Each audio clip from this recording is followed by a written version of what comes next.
Hi, this is Alex Gonzalez from In Your Phase. This is finally an Age of Sigmar episode where we talk about both the Hedonite and the Daughter of Khaine books. This was recorded a little earlier in the week, so it was before a full Battle Tome leak dump of both books.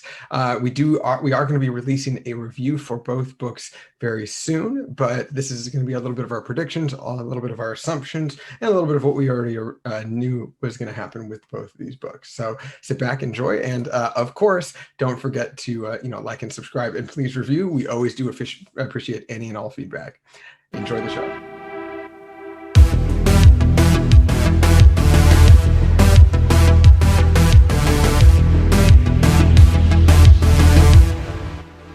You know what? That does make sense because Samael is 16 on his jet bike too, right? Yep.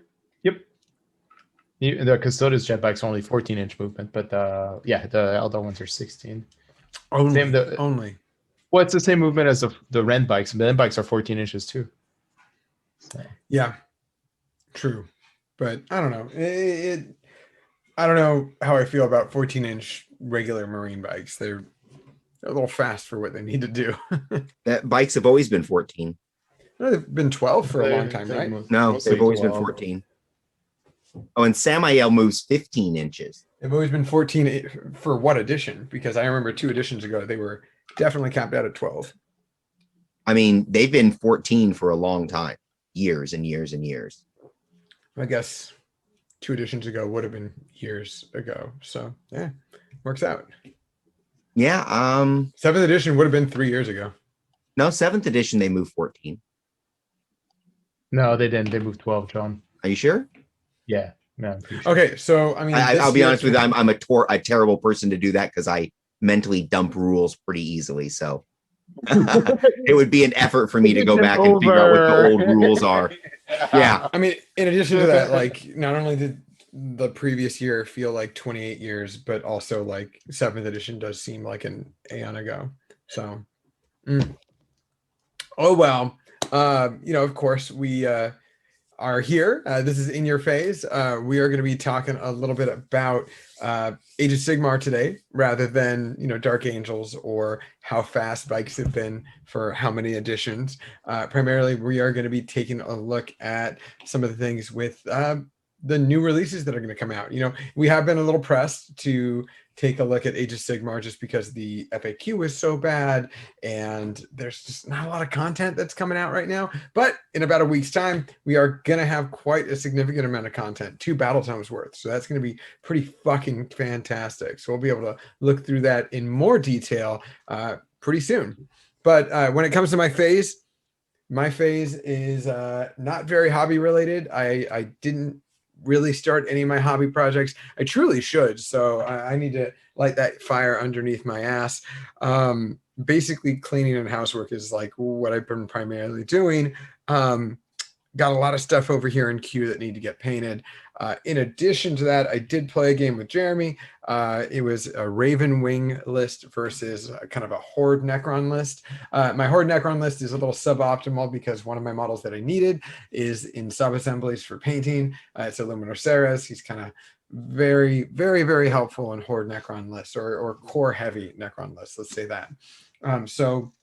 Wasn't able to take full advantage of my arsenal that I wanted to bring, but we had a really good game, and don't want to spoil any of the contents of the game because you guys should go watch it. So find out what happens. We had a good time. Also, yeah, I'm looking at some of these releases. I'm having a good time, excited for it, want to see other people play more things, and of course, wishing that we could have games regularly outside of that. I also need to get a game with Garrett. Garrett's also not here today, if you guys noticed. So I have to hassle Garrett because he is a part of my league. He's probably going to bring Sisters of Battle. I'm probably going to bring Necrons. We're going to have a game in TTS. I'm going to probably stream that sometime later this week, as long as it's not during the weekend. And then Garrett himself is also TOing a Age of Sigmar RTT. So that's at least mine and partially Garrett's phase. John, what's in your phase? I'll make sure that I make up some stuff for Garrett's phase as well, if possible. So As has been kind of the slant lately, not a lot in my phase this week. As you guys probably saw earlier this week, I did have the glorious return of my Wednesday hobby time, a much shorter format. The new format basically being a 20-minute show at 8 o'clock on Wednesdays, where I'm going to kick off new projects, or you'll just touch in with me on whatever project I happen to be working on at the time, but mostly kicking off new projects. So anyways, the first one was, of course, the opening of the Game Castle loot crate, as you guys saw the contents of that. So that was pretty cool. For those of you that missed the show, the loot crate was pretty cool in so much as it's a curated loot crate where I answered a survey, basically a 3-page questionnaire with multiple choice and survey questions asking me about my experience and interest in, miniatures, board games, card games, not interested in card games, and stuff like that. And, throughout that, they kind of put together this crate. And interestingly enough, got in the crate was this personal letter from Kat, the manager of Game Castle. And basically, she was the one that pulled together the crate. And those of you that are watching the video get a chance to read the letter. I'm not going to read the letter out loud on the show right now. But basically, what Kat says is, hey, John, miss having you around, and looking forward to having you run events once things open back up. So that was kind of a nice personal touch. And then she talks about how they basically pulled a hobby book for me. And inside of my loot crate was basically an AK hobby book with some Age of Sigmar. Since we are talking Age of Sigmar tonight, I actually got the time-worn ruins as part of this.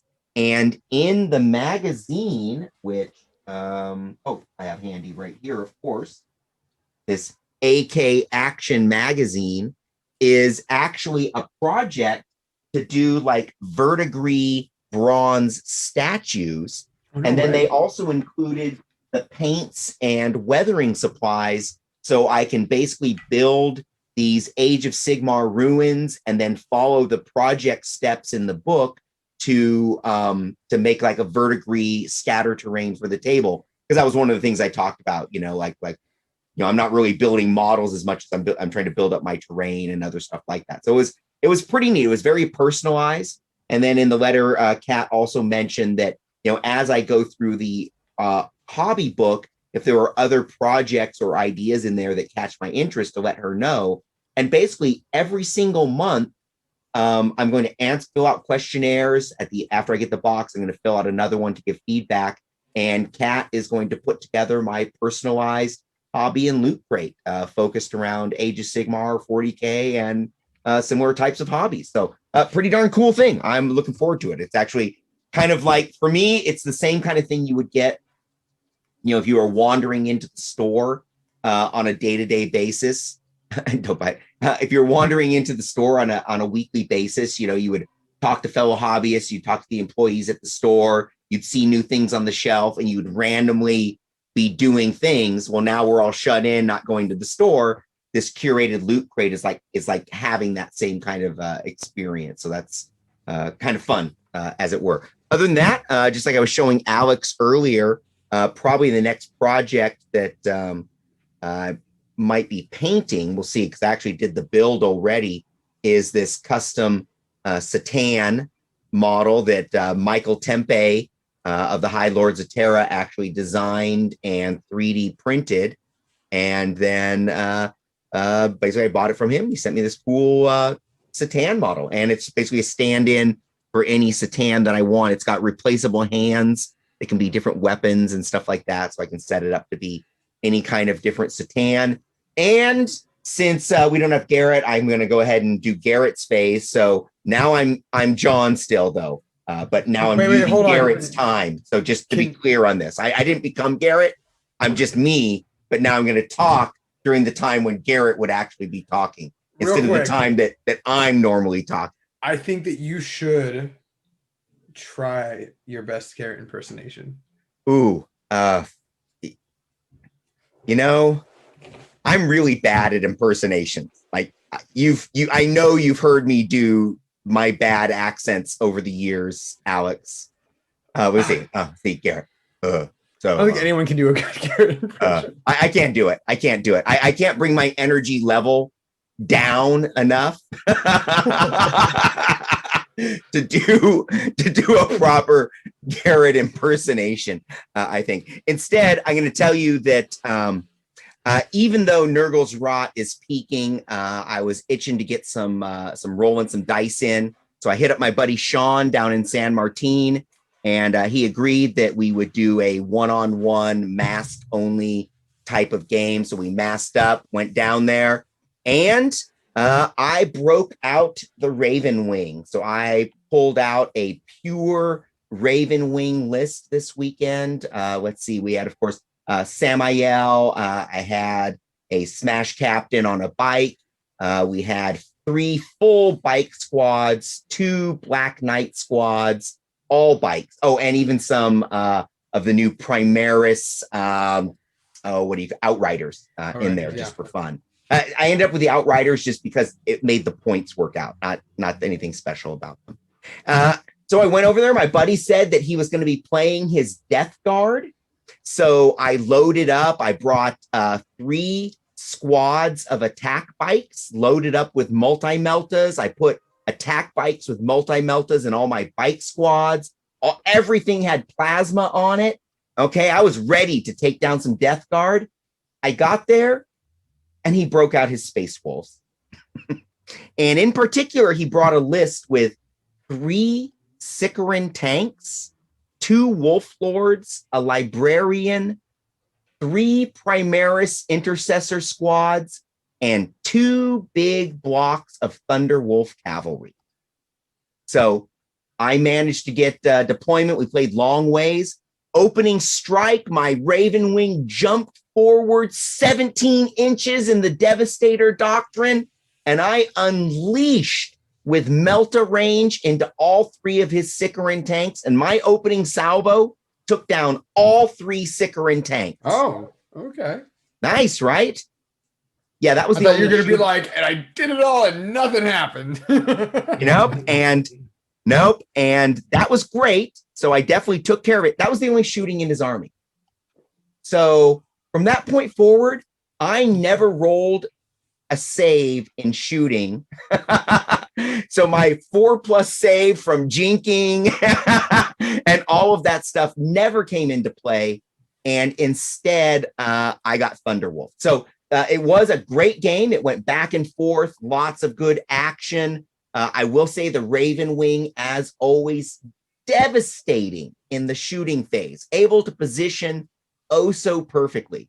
But unfortunately, with the mission we were playing, there were only 4 objectives towards the middle. So I had to go get objectives, and that meant not running away from those Thunderwolves. And I'll tell you what, Thunderwolves, and in particular, those Wolf Lords on a Thunderwolf, those are some nasty models. I had a Thunderwolf Wolf Lord go into a full bike squad, boom, disappeared like that. And then those Thunderwolves were multi-charging and vaporizing units. So pretty brutal stuff. Anyways, end of the game, including the +10 points for fully painted this time. We remembered. Final score was 40-80 in favor of the Space Wolves. I wasn't tabled. In fact, I nearly tabled him, but to not be tabled, basically the Raven Wing was running away from packs of Thunderwolves for the second half of the game instead of scoring objectives. And if you're not sitting on objectives, you're not winning games right now. So a lot of fun though. And Jeremy, what was in your phase this week, my friend? Before we move into my phase, I wanted to ask, like, how did he bring 6 Sicaran tanks? Were they like different Sicaran tanks? No, 3 Sicaran tanks. Yeah, I heard 6. I heard 6 for some reason. I was like, holy shit. No, and now, if you remember, before, to run a Sicaran tank, you had to bring another unit in an elite slot. But now the Sicaran tanks each cost 1 command point. Yep. So he spent 3 command points to bring 3 Sicaran tanks. And you know what? I didn't even want to know what was going to happen. As soon as I saw that those things were pumping out 3 damage, I'm like, oh no, those are just going to annihilate bites. They have to go.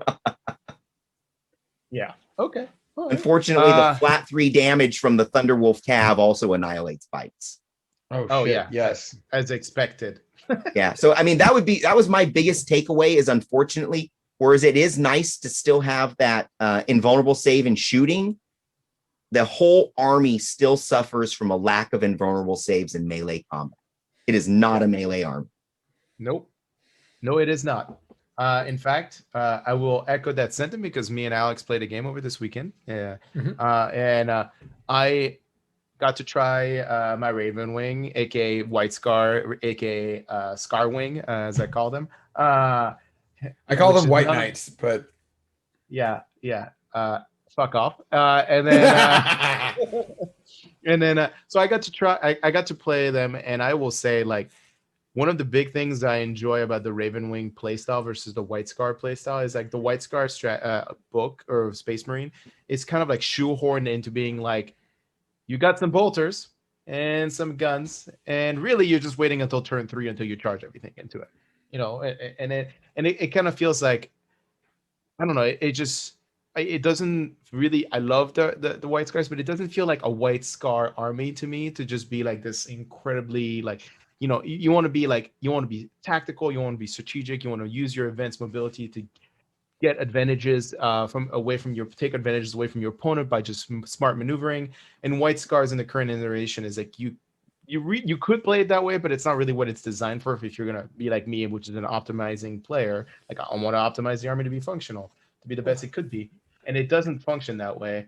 And in trying out the the Raven Wing book, and I was like, that army plays exactly like I would imagine White Scar play, more than like White Scars play, which is just effectively zipping around, taking objectives, only fighting combats which are advantageous to them, and not just necessarily just through blunt force trauma.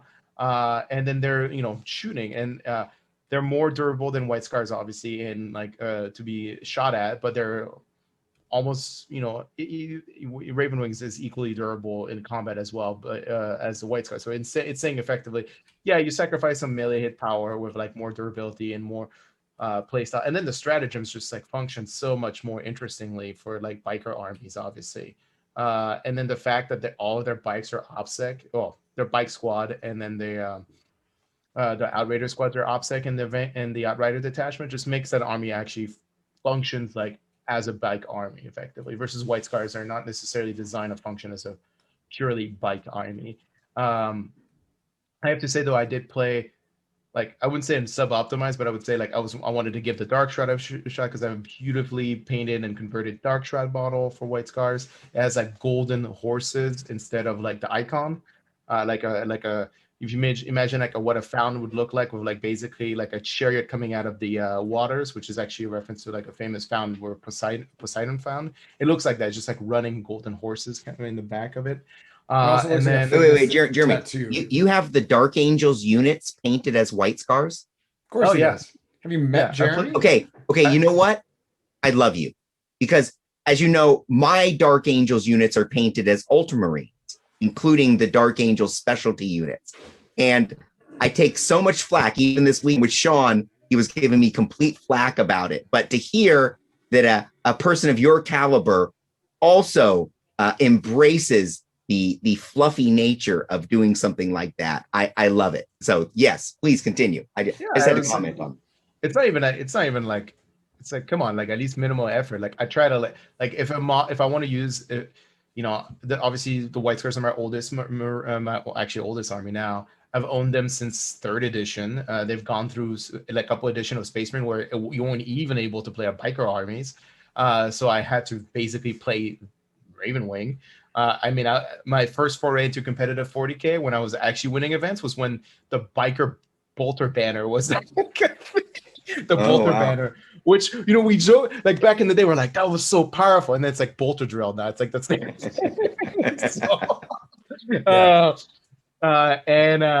the point I was trying to make is like, yeah, over all the additional, I've made incremental changes to the army, added more units.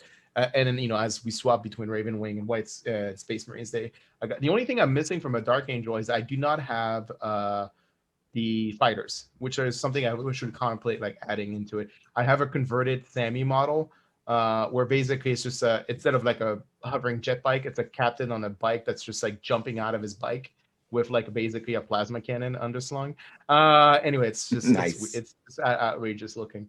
My entire White Scar army is just outrageous looking. But the entire point of the matter was we played that game. I really enjoyed the play style. I already made a lot of tweaks to the list. I'm looking forward to playing them again. I think the Dark Angels book is probably one of my favorites books so far they've released. Like Necrons were now my second favorite, because when Necrons came out, I was like, this is an amazingly well thought out like book and a nice refreshing take on the army. Granted, I hate the animation protocol and how it works. I was about to say, I was like, except for the fact that you bitch and moan every time we play.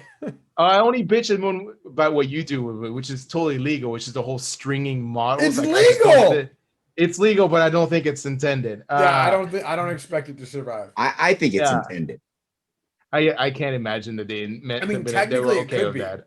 Like, the rules writers for AOS and the rules writers for 40K are two different groups now. Right? Or at least the way I would internalize it, if they made the change that you have to move on an objective to take control of it, it would prevent you from like resurrecting to just take an objective away. Frankly, like, it's not just do the Age of Sigmar route, and you've already solved the problem without complexity. Yeah, or do that. But if you want to keep, it's just really annoying. Like in the game you should watch, there was a moment where I boxed in a warrior unit with like speeders and characters to try to prevent it from stringing into an objective, but I left a little niche where he could get in squad coherency, and then just basically got like 8-inch of movement around. This is not spoiling the outcome of the game. It's not spoiling the outcome of the game, but it's really fun in the moment when I was like, okay, if I'm thinking in my head after he like puts me in, he even tells me, Alex, I'm boxing you in, you won't be able to do anything, and I'm like, yeah, oh really? And I'm like, okay, I'm thinking of that. I'm like, I just need him to kill X number. And I'm like on that objective, and he kills more than X number. I was like, on average, he'll kill this many, and he kills like a few more than that. And I'm like, wonderful. And I have like 4 guys on the on another objective. Yeah. So that was it was like they basically teleported like 8 inches to get an objective away from me, and it was. Nice. But that's the point. Like, I think the book is phenomenal. I just don't like that specific mechanic of it. And then the Dark Angel book is phenomenal. So I'm trying to get a hold of some. Obviously, John is actually the prime culprit of this. I'm getting a hold of some Terminators to try Deathwing out, because I'm very curious how they play, and I'm gonna probably ask Carl, the guy who painted my Imperial Fist, to paint them as well as like my Imperial Fist first company. That way, I have an excuse to say that I don't own a Dark Angel army. I just own an Imperial Fist and White Scar army that functions as both. Very nice. Yeah, I mean, I got your stuff right there. I think I PM'd you earlier. I didn't check to see if you PM'd me back to verify your address. And tomorrow morning, I'm working from home, so I'm going to put those in the mail and ship them off to you. Why are you reinforcing this bad habit? What? You mean I'm helping John unclutter his life. I talked about this for several episodes now, that I'm literally trying to get rid of the massive excess in the exercise of digging out these sprues and getting them for Jeremy. I actually ended up being able to take 2 large bins of sprues that I had and combine them down into 1 large bin of sprues. And I found Deathwing Terminators fully painted, a full squad of them that I had bought several years ago at a flea market, forgot about completely. So I was thinking that I had no Deathwing Terminators to play with this edition, but no, lo and behold, I got plenty of Deathwing. They're painted and everything. There you go. They're painted like ass, but they're still painted. Yeah. I did one last thing on my face before I transition to Alex. Me and John did do the Dark Angel Codex review this Saturday. You can take a look at it on our channel. I got to put into practice some of what we talked about in the episode in the game on Sunday. So I had a busy weekend of angeling it out. I used the fact that we did a review to win an argument in my game. Hey, man, I just did a review of the Codex yesterday. Sassy bitch. All right. I like that energy. That is the equivalent of saying, I know Reese Robbins. I'm gonna call him up right now. Right. I know the rules. If we're going to talk about that, my favorite argument is after losing a game saying, okay, well, you may have won, but tactically, I played better. I played. It's not a quote from me, people. It's a quote from someone else, but they know.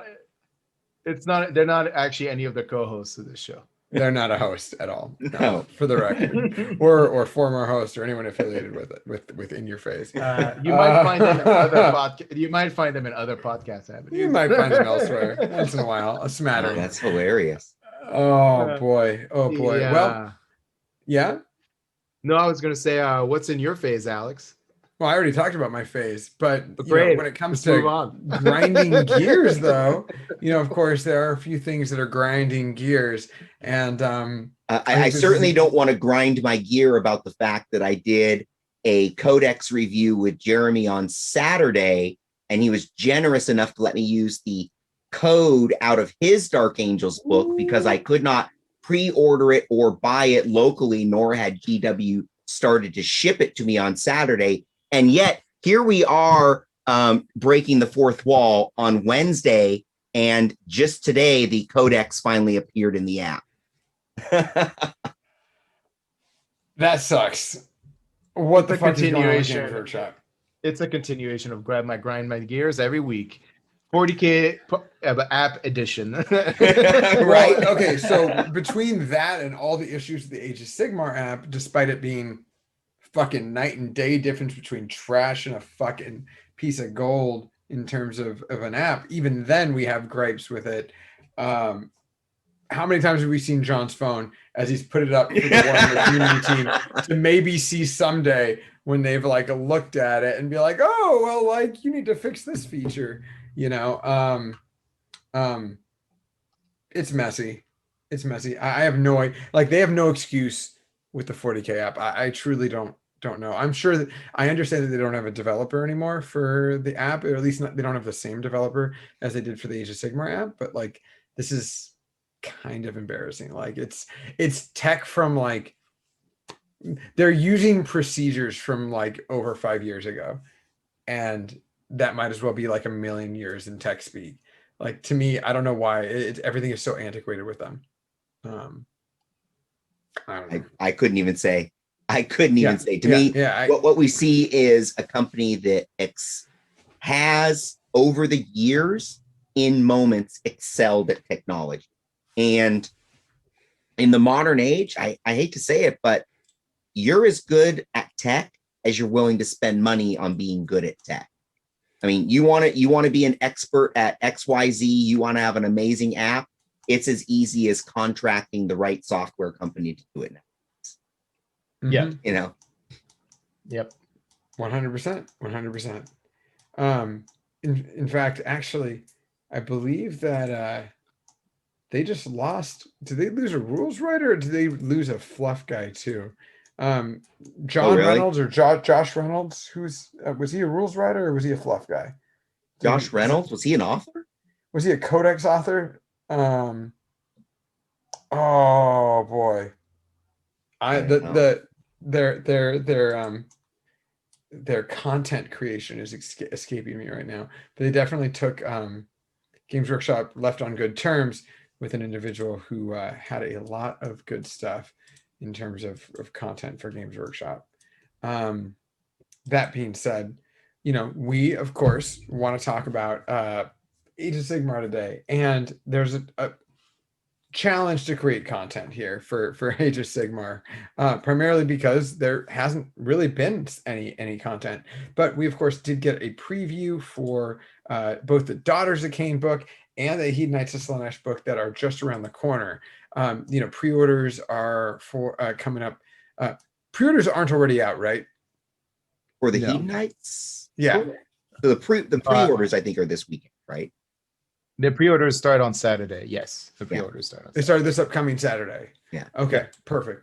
For both the Hedonites and the Daughters of Khaine book, of course, that is the central theme of the Broken Realm series, despite the fact that the second one is literally just going to be Lumineth and death-sided things. You know, the whole thing that started all of this is, of course, Slaanesh and Morathi. So, before we go into any of the details of some of the updates and things like that, I gotta say, they previewed a few weeks ago, or not a few weeks ago, a few days ago, the dice for those releases. And yeah. as a shock, these dice are normal dice. These are not unique. They are not fucking like random cylindrical dice. They are not fucking dice that are just plastic casing with rubber inside. They're not written in the actual language of the army that they represent. they're not created in a way where they can be count as squigs. They are just, there is square angular dice with the Morathi's main symbol on it as the 6, and a regular 1 pip is the 1, no skulls included, and that is the Daughters of Khaine dice. It's red and black, and then we have purple and gold for the gold pips on purple dice with the Hedonite one, and the 6 is the Slaanesh symbol, and a 1 is, you know what? It's just 1 pip. It's nothing too complex. And actually it's curved at the corners, so they look like Chessex dice, I gotta say. Yeah, I had to double check that I was even looking at the GW site when I saw these reasonable dice. I mean, I think that they might be Chessex dice. I looked at them, I was like, I was like zooming in. I was like, there's no like, they don't mark these things. How do you know?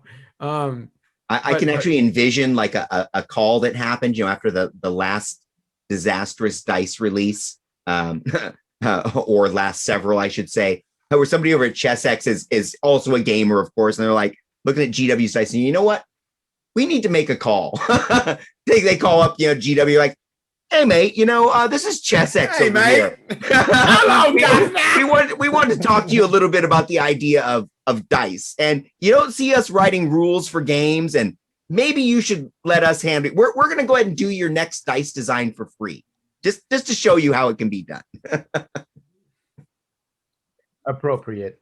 It's appropriate. You've accidentally now convinced me that everyone at Games Workshop, which I know is not true, but everyone there who does rules writing has a Cockney accent. Oh yeah. Well, did I establish earlier in the show how bad I am at accents? Yes. I don't know if I was recording at that point. Was I? Oh, I don't know. So it is now on record. I am not just bad at accents. I am really bad at accents. Great at stories, bad at accents. Bad at accents. My best accents are the ones that kind of change nationality mid-sentence and stuff. Okay, man of mystery. I see. Yes. So we got the dice that are normal, which is shocking, despite some of the changes to Games Workshop, especially when it comes to Age of Sigmar. It's crazy to have something that's fucking normal, like the meme where the mother is turning around in the car. It's like, why won't you just be normal? And the kids are screaming. Right? Normally it's used for like America, but that meme is very relevant to Games Workshop and Age of Sigmar. It's like, why can't you just be fucking like consistent? And then it's what's funny is this, as a response, these dice that came out, they actually sparked a flurry of conversation over on the Skaven boards of people looking for the old Skaven dice, and then whole discussions around the design and results of those Skaven dice. Skaven dice. Ugh. Skaven. Yeah. So of course we have the new dice, but then we also have new rules. And I think when it comes to the grinding gear section, that's probably a good place for us to talk a little bit about the fact that there was, so far this week, there have been 2 kind of mini previews. One of them was based around Daughters of Khaine. The other one was based around Hedonites of Slaanesh. Of course, both armies, existing armies, new battle tomes, new models for primarily Hedonites. There's going to be one new model for Daughters of Khaine that we know of so far, just because of the kit that came out. But the Hedonite release, the articles that we've seen so far have no rules in them. In fact, I looked at them.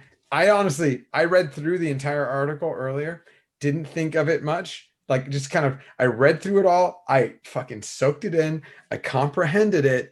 I put it away in the back of my mind. A few hours later, we all connected, and Jeremy was like, "Hey, y'all noticed that there was no actual content to that article?" And I'm like, "Oh yeah, no, there really wasn't." Yeah, Like, it was there one of those no things rules. that you won't mentioned. notice it, but once it's pointed out to you, it becomes super obvious, right? Yeah, I mean, like, hey, like, good on them for like writing it in a way for me to like totally dismiss the article as a whole and be like, "Oh, it was an article, cool, it's content," and then being like, "Oh wait, no, it actually wasn't content at all. What the fuck is wrong?" Like, you guys have alluded to some ideas right here. I didn't really jump into any conclusions initially when I read the article. It was basically like, oh, okay, cool. God Seekers can do this. Other faction A can do this within the Hedonite book. But Jeremy, you had mentioned to me, you'd said, "Hey, Alex, all of those rules are rules that already exist," which comes to a fundamental issue that we're having here with Hedonites, because on the other side, we haven't gotten to it yet, but Daughters of Khaine are clearly having rules changes. Rules have been very clear and explicitly announced from Games Workshop, whereas Hedonites haven't. And Jeremy, I think that you have some perspective here on that. Can you share your ideas, your thoughts? I'm going to caveat this with the fact that we are recording this on Wednesday, and as of today, there has still not been a single Hedonite rules excerpt ever posted since they announced the new book. But and worth noting that they did a detailed article on the new centerpiece model and suggested what the rules might be without actually giving rules, unlike other centerpieces of recent armies that have came out. Sorry to jump in there, Jeremy, but that's so blatant after you pointed it out. And for me, it's like it's almost as if there's two scenarios. A, the Warhammer community team has no idea what the rules are, and they've never been given the rules, and thus only are writing content off what they've seen photos of the army and a loose definition of what the Hedonites are. But it's like as if they don't actually have any of the rules to like even communicate or create a content post about. Or the rules, and this is the cynical Jeremy coming out, the rules are so bad that they know if they leak them or post them, they can't even build a hype train about it. Like where like there's so little excitement about them in terms of like the post that no one's gonna get hyped about it. So there's no reason to post them. It might actually have the completely opposite effect, which is that the rules are so bad, people are going to be shitting on them online and doing the opposite of hyping them up. Because it's what happened. The reason why they release rules changes and rules article is to get people hyped about the release coming out and like the changes and what's exciting about it. But the fact is, for the Hedonite book, they haven't done that at all. Like they haven't even. They've just been talking about how beautiful the models, and they are beautiful. But please, for the love of God, like give us at least an inkling of like what the hell is the army? And we got that today. I think it was actually yesterday, with some inkling about like what the three Slanesh aspects are: pretenders, God seekers, and invaders. And the rules they alluded to in that, without actually giving an excerpt of any rules, the rules they've just described in loose terminology are identical to the ones that existed in the current Slanesh Hedonite book. So No. So some of them are very explicit. Some of them are like, "Hey, you can use 2 command abilities on your warlord," and you were like, "Well, yeah, you already can." Versus an excerpt is very different. Like but it's still the same as the one. It's literally all of the rules they alluded to in that are exactly in existence in the current book. So it's like you posted an article about basically a breakdown in the new book that you haven't even talked about any changes. All you've described are things that already exist. They haven't even leaked a single war scroll of the new units. We don't even know what they do. Yeah. Yes. The big no seekers, stat lines, no special rules, nothing.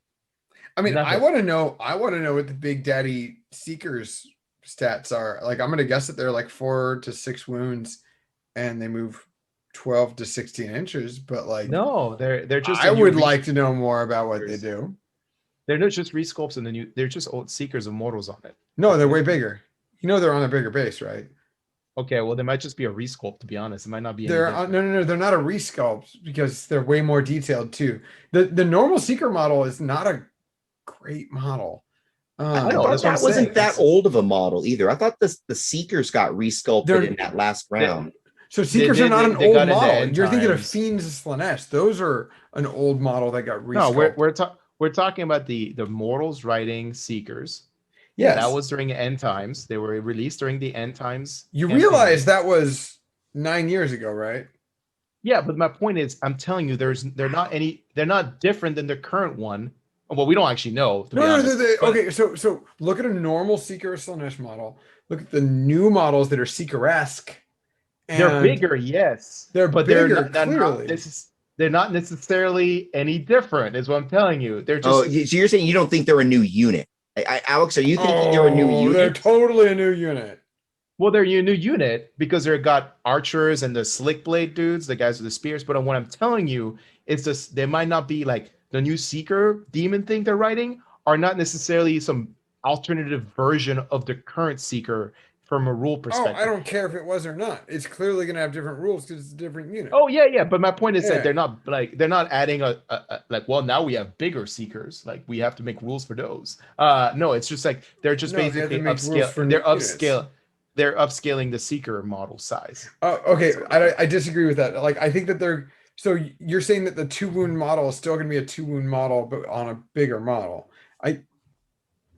I'm sure that they're going to make them like a semi-elite with a bad save, bow and or sickle thing like we talked about. Sure, but I'm since describing you in the lore that they're not actually any different than the current Seekers. They're just bigger Seekers. Did we learn how many wounds the kangaroos are? No, we have zero stats on any of those. In terms of AOS rules release in 2021, the only thing we have is a DOK article that came out this year. Yeah, we are super low. And all they hinted, and I know we're going to transition into that later, but effectively all they've talked about is some of the sub-allegiance mechanics. They haven't even talked about what the endless spells do. Like honestly, like in terms of AOS content this so far, we're like 2 months in now, or we're a month and 10 days in. They really haven't really put any onus or focus on AOS. Like they announced a lot of releases for AOS, but they have actually really given almost no details about it. Remember how fast 2020 was in terms of content released? I feel early 2020. Early 2020 was a cram of AOS, but it was also, it felt like they were trying to cram out a bunch of AOS stuff before 40K dropped. And then, from midsummer on, basically all the effort that I see from GW comes from 40K. It's funny, we talk about you make a fantastic point. Scrambling for a little AOS content, but it's almost like the Warhammer community is also scrambling. It's like, hey, Central Studio, give us something about AOS. And they're like, oh yeah, we're working on some stuff. And so the Warhammer community is like, oh, stuff? Okay, sure. Well, show us pictures of the models. We'll make stuff up about that. We can hype it. And that's kind of what we've been seeing. It's like what you alluded to prior to us recording today, where you were like, there's that article, I think from today or yesterday. It was like 6 things sketchy that Marathi did. It's like, okay, dude, like, cool. Like, okay, cool. I'll click the article. You get yours. But yeah. I mean, it's fun. I mean, I don't mind articles like that.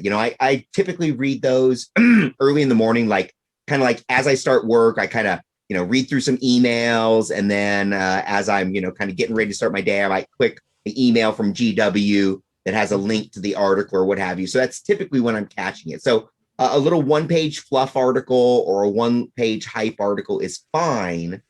But now when we look at those articles, the 3 of us as, content providers trying to glean some scry upon the future of what's going to come out in these new books, that's when you notice how light it really is. Now, unlike as compare and contrast over the last couple of weeks of Dark Angels, where by gosh, if I took the fact and the week leading up to the book, I pretty much knew what was in the book. Yeah. Yeah. I'm just a little like shocked about the and you know, granted, like I said, the pre-order goes live on Saturday. The actual book will drop next week. So maybe they'll release more. They're waiting until the pre-order goes live to start releasing rules, because eventually I'm guessing the people who have gotten an earlier copy are waiting until Saturday to release their videos reviewing the book, which is fine, and it's aligning to like the overall strategy. But I'm just shocked at the little amount of rules they've like indicated before this. And you know, like it's deviant, or it's a deviancy from what they've traditionally done. Divergent from what they've traditionally done. It's Right? deviation. Deviation, divergence, deviation.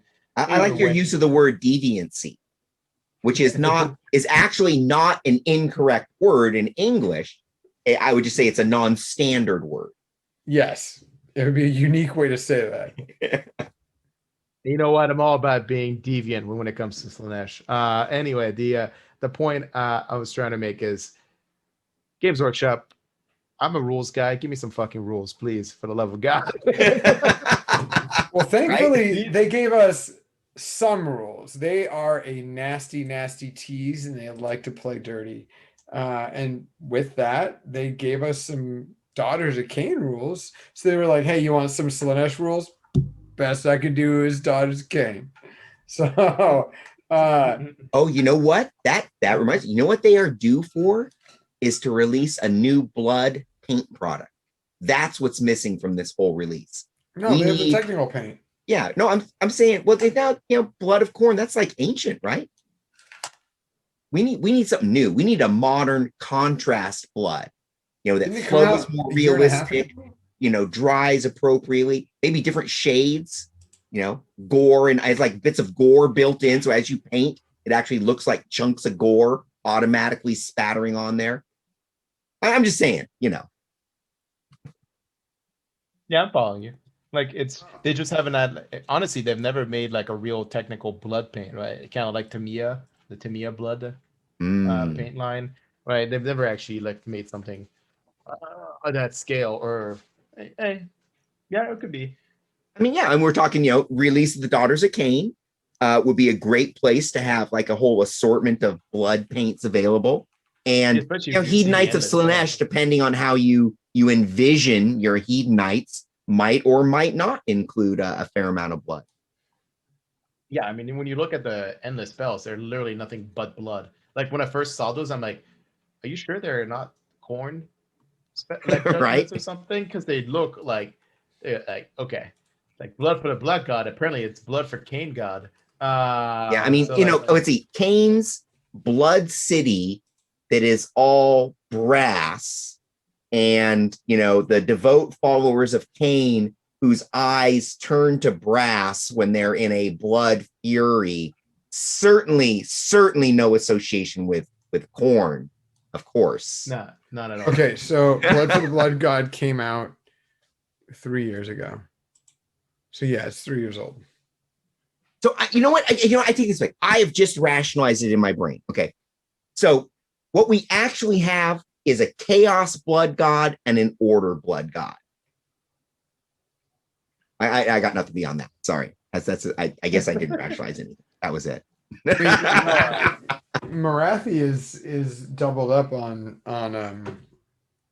the blood goddy stuff because she absorbed the soul of her blood god. The whole I understood and comprehended it in the moment, but saying it out loud makes it sound really, really stupid. I think she merged with the Incarn something. Okay, so not that stupid. Got it. Yeah. Yeah. Way. Marathi's big bad now, and big bad, but still order. She should just be a destruction army. Anyways, I for one, am looking forward to reading it. I'm never been a Slaanesh player, not into it, super not into it. But I know enough people that play Slaanesh that Slaanesh is one of those armies that I feel is very important. Even if you don't play Slaanesh, you need to know the Slaanesh rule. You have to be on top of it because it's an army that has proven to be strong in the past, but it was highly defeatable if you understood the details of how the rules work. Absolutely. And that was the key to beating Slaanesh demons, I guess, up until this point. And so I'm assuming that we're going to get a lot of those same mechanics. We're, of course, going to see mixed kind of armies out there. So again, that's what's important. So now, in this case, of course, being Age of Sigmar, we have the great Age of Sigmar app. Looking forward to downloading the entire battle tome inside of the app on the day of release and maybe reading some of the fluff as well as reading through the rest of the rules. So should be good stuff. So and for those of you that don't buy the book, of course, you'll at least get all the rules for free on the day that it's released. Often they open up the night before, as a matter of fact. You're right. And shout out for Dane. He's a patron of ours. He's a great guy. I played him a few times. He likes to give out condoms when he plays his Hedonites army to people. And they say Slaanesh protects. I have one somewhere over here, but I don't want to bother to pull it out right now. So please don't pull it out on screen. But we trust you. Screen. We're gonna get not like we're monetized, but no, we would get demonetized if we were monetized, which we're not. But anyways, going into you don't want a sponsorship from Trojan. Yeah, you start doing that. It's not that we get demonetized; we would get deplatformed. Maybe Durex. Let's not go. All right. Let's do something a little divergent. Is that what the cool kids are into nowadays? Is that? I'm guessing there's some kind of vegan logic behind it. I'm not sure though. Oh shit! You know me too well, but yes, there is. Well, yeah. God damn it! They're absolutely 1000% correct. Anyways, Daughters of Khaine. They like John said, they're or like Jeremy said. They are the only army in Age of Sigmar that have gotten any rules previews at all in 2021 so far. And we're more than 2 months into the year. So I read through the article and yeah, I was pretty excited. It was all about, the different sects of daughters, the DOK and like different rules that come about from the great sects that you can use. And so I looked over, of course, Hagnar, looked over, Draki Ganeth, talked about Zenithar Kai, and they only went through those 3. I believe that there are 5 actual sub-factions for Daughters of Khaine, but I was pretty excited. And, I thought like, cool, there's some good stuff that we can try to work with here. And then Jeremy corrected me and let me know, hey, these are all the same rules. And I was not aware of the fact that they were almost identical to the rules that exist. Or my apologies. Slaanesh were identical. These are parallel, but they are slightly divergent. So let's look at Hagnar. Jeremy, can you tell me a little bit about some of the abilities that we saw previewed for Hagnar? Yeah, so Hagnar, they basically previewed the abilities of Hagnar, the sub-allegiance called Hagnar. And obviously, as you refer context for reminder, because it's been a while since we covered AOS, each sub-allegiance gets an ability, a command trait, a command ability, and then an artifact, typically. And sometimes some kind of adjustment to a battalion here and there. But the point is they leaked today for the Hagnar, which is the competitive favorite for Daughters of Khaine. They released the change of their ability. And for context, I'll tell you right now what it is, and I'll give you the context of the old one. So the current change to Hagnar core ability, meaning every unit in the Hagnar army, is that they treat the turn they're in for the one higher turn in terms of their basically table, which I believe it's basically the equivalent of Power from Pain from Dark Eldar from a way back ago, where basically the army gets a universal rule that is commutative based on the turn that they're in. So currently, I believe turn 1 is rerolling once to run and charge. Turn 2 is I forgot what it was. And then turn 3 is rerolling once to hit. Turn 4 is rerolling once to wound. And then turn 5, I think it's just a 6-up feel no pain, or a 6-up shrug. And we don't know if they actually changed that table at all. But what we do know for Hagnar is since they treat the turn as one higher, they mean they start turn 1 of like basically turn 1 rule and turn 2 rule from the get go. What it used to be is that on turn 3, when they would have the reroll once to hit rule, they would reroll all hits, which was a fairly powerful mechanic, basically, because most games of Age of Sigmar combat usually starts on turn 2, but really like the brunt of it is really solved on turn 3. So having the ability for your entire army to reroll the hit on turn 3 is fairly huge, especially when you think about Daughters of Khaine with the mechanics of Hack Queens, giving units reroll the wound as well, and ignore battle shock. They're just like they're sticky. They reroll the hit and reroll the wound. Now the big question is for Hagnar is, are they going to keep the other rules that they used to have, which was a command trait or a general that would have a bubble of 5-up feel no pain or shrug, and the command ability. I actually forgot what the command ability was for Hagnar, and I think I sent it to us earlier, but honestly, I don't think it was either used or interesting. Oh, you mean the old command trait was, let's see, was command ability. I don't think they actually had one back then. Yeah, because they had was an ability and then a command trait. Yeah, so that was so that is the one that they didn't have a command ability. Like, so this is one of the earlier 2.0 books. Yes. So they didn't really like they haven't quite settled in the format yet. Not typically each sub-legion gets an ability, command trait, and a command ability. So we're probably gonna get to see one going forward. So yeah, their command trait was the 5-up shrug instead of a 6-up within 7 inches of the character with the command trait. Yeah, the general. Yeah. So reviewing everything here, for Hagnar, they have this ability called Daughters of the First Temple. Add 1 to the number of the current battle round when determining friendly Hagnar units for their blood rights trait, and that is slightly different than what we had before. Daughters of the First Temple formerly were, while this unit has benefited from the Zealot Rage ability from the Blood Rights battle trait, you can re-roll failed hit rolls instead of re-rolling only ones. So, yeah, I think that the re-roll all hits is just going to be gone for Hagnar.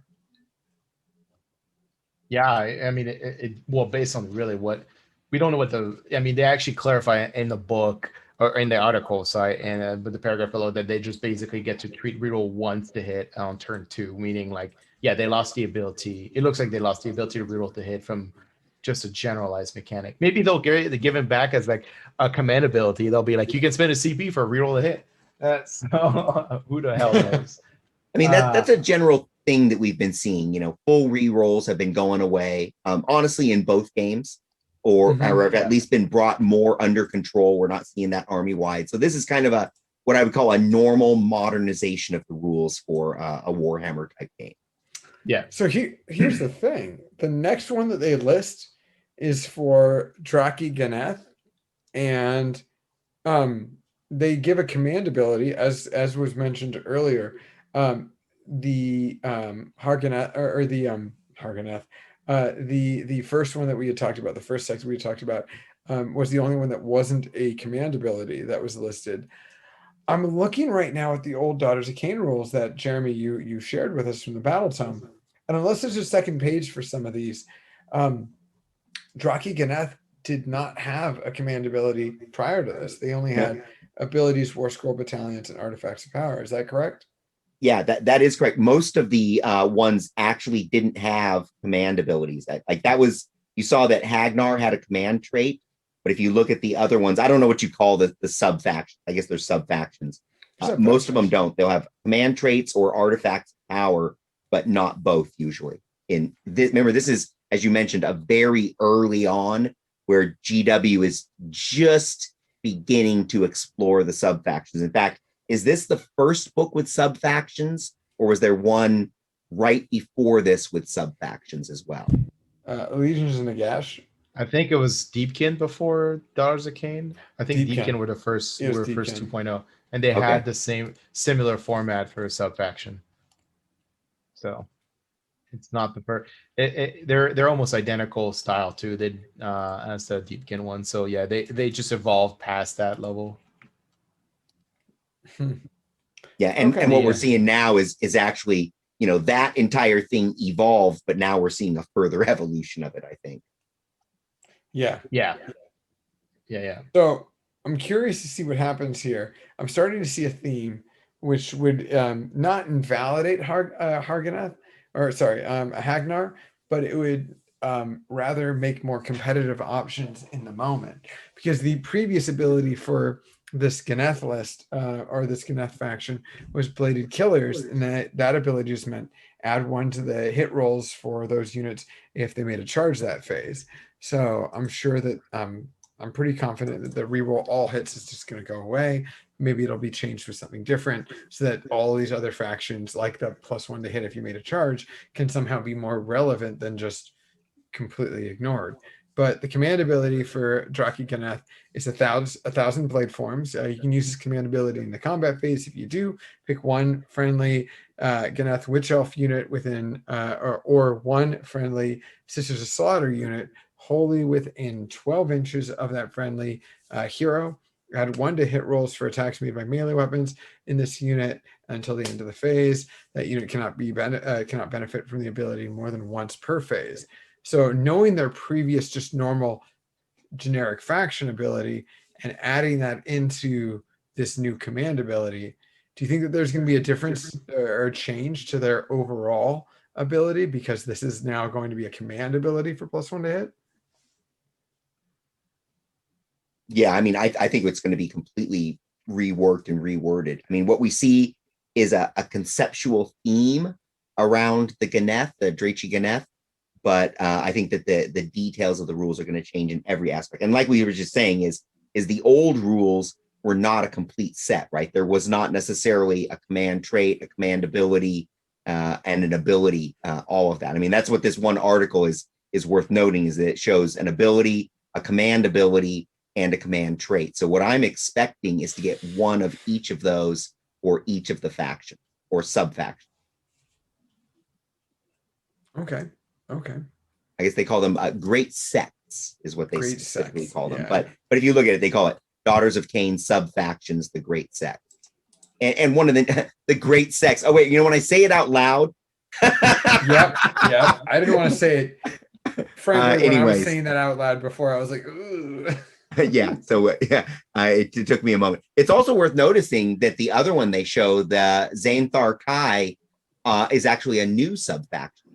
Is it? Yes.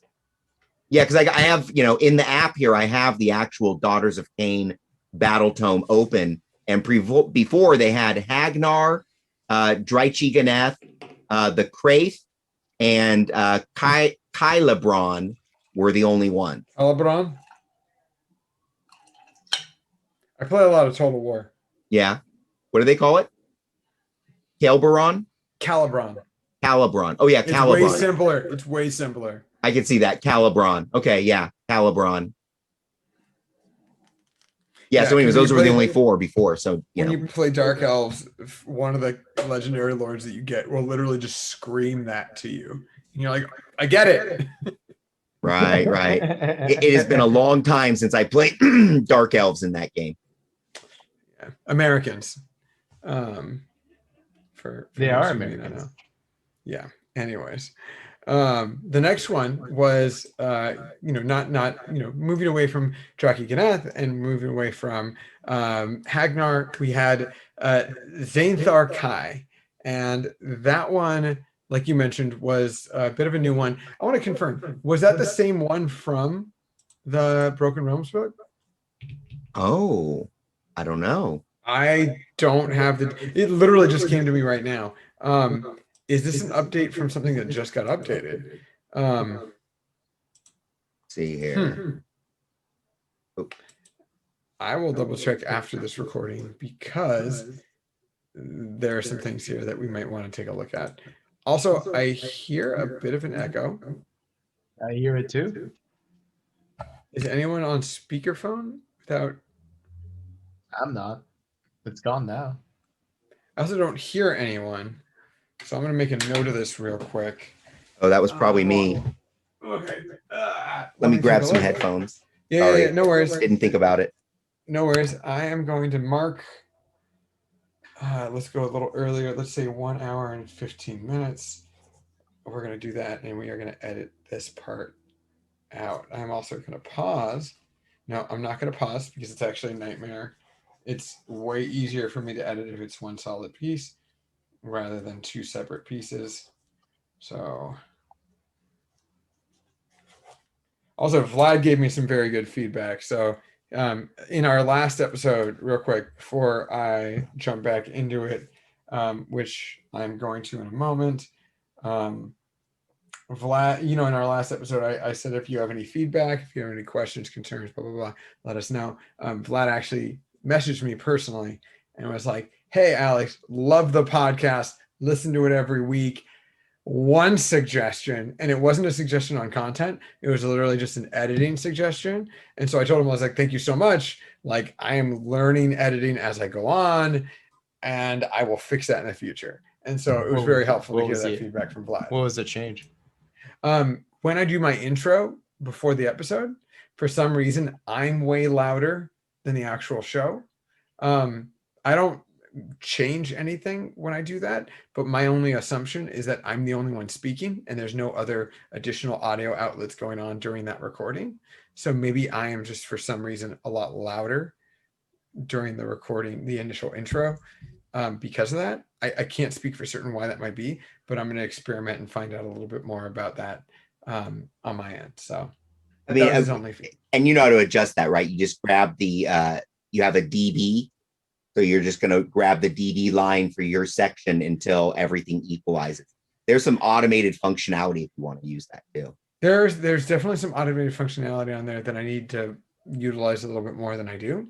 But yeah, that is for like I just wasn't aware of it. I wasn't aware of it until you told me. So it was pretty cool. That's awesome. Yeah, cool. So we were talking about. Hopefully there's no echo now. I don't hear echo.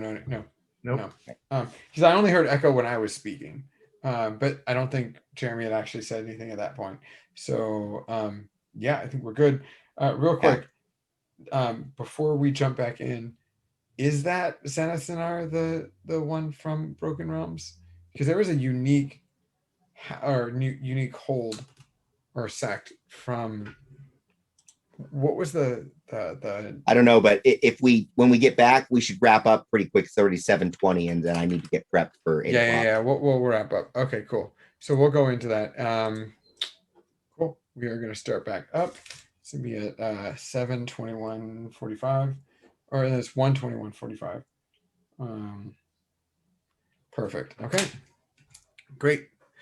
So, yeah, the Xanar list, of course we have the command ability that was previewed. And again, one of very few previews, it's just basically some changes to some of the basic mechanics of Daughters of Khaine here. This was an army that didn't previously exist.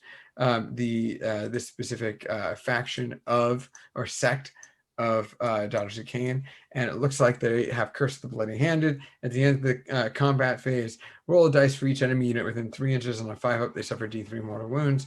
I feel like every army, every battle tome has some sort of similar ability, and it's normally a spell or a once per game ability.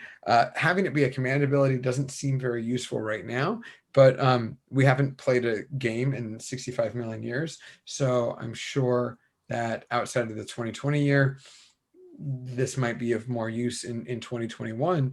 But what are you guys' thoughts on this command trait? I think it's relatively marginally useful. Marginally. Okay. It will have to really depend what the rest of the city's rules are to make it even it's something that's in your toolbox, but it's not necessarily fundamentally a strategy you can build around, right? So yeah. And a command trait is something that's always active, right? As opposed to a command ability that you spend command points on. So Yep. you know, it's a nice aura. It also is a reason why I need to kill your general. Yes. Yeah. Yes. And Well, if it's any hero, right? Because that one doesn't specify general. It Says this general. Oh, is it? Then Yeah. weird that a command ability only affects a general. Okay. Yeah. Typically, command traits affect generals only. Command abilities affect all heroes in that sub-allegiance. I think that this reinforces the idea of having that general be, an easily hideable hag queen or something like that, rather than a fucking. Oh no, that's a command trait. That's a it's command also trait. blue. Okay, I thought it was a command ability. I'm sorry.